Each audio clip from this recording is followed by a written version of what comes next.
ফচকে ছেলেটা যে কখন বড় হলো বুঝতেই পারলাম না। কিছুতেই কিছু হচ্ছে না। কত কি করলাম বিগত 3 বছর ধরে, তবুও জনপ্রিয়তার পারদ দিন দিন বেড়েই চলেছে ফচকে ছেলেটার। প্রথম থেকে পাত্তাই দিইনি, তাই নিশ্চিন্তে ছিলাম।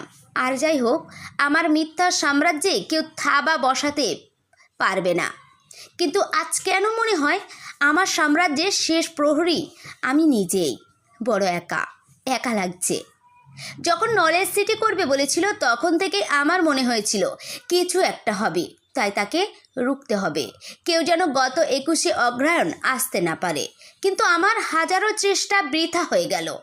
হাজার হাজার নয়, লক্ষ লক্ষ লোক এসে উপস্থিত, যেটা ইতিপূর্বে ফুরফুরা শরীফ দেখেনি সেটাই ও করে দেখালো।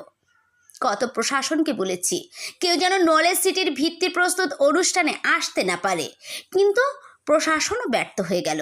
মার খেয়েও দলে দলে পিপিলিকার মতো লোক সমবেত হলো, আমি কিছুই করতে পারলাম না।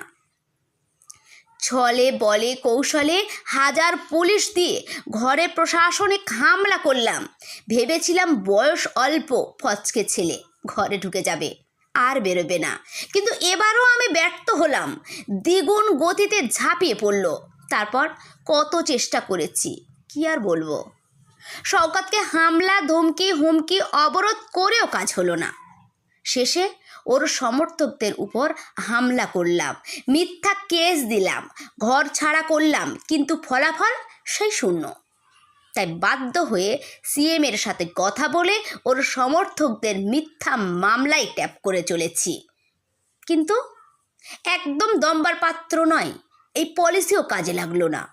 অবশেষে আমাকে ফচকে ছেলের বিরোধিতা করতে দলবল নিয়ে মাঠে নেমে খেলতে হলো। কিন্তু খেলতে গিয়ে দেখলাম ও আমার থেকে 10 কদম এগিয়ে। আমার স্ট্র্যাটেজি দুর্বল, তাই প্রতি ম্যাচে আমি পরাজিত। দর্শক শূন্য ময়দান।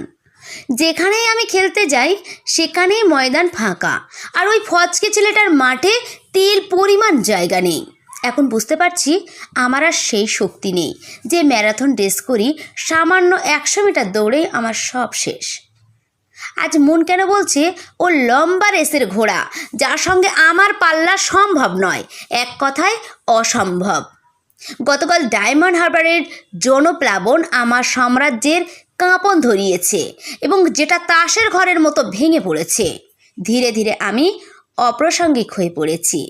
আমি পরাজিত, তবে খেলা ছাড়ছি না, কারণ আমি ওই ফচকে ছেলে প্রতিভাকে মেনে নিতে পারি কি? আপনারা কি ভাবছেন, ফচকে ছেলেটা কি ফচকে আছে? বর্তমান প্রজন্মের লাঞ্ছিত বঞ্চিত অসহায় শোষিত মানুষের কণ্ঠস্বর, যার নাম পীরজাদা আব্বাস সিদ্দিকী ভাইজান। আর উক্ত ব্যক্তির নামটা তার কর্মের মতোই গোপন থাক।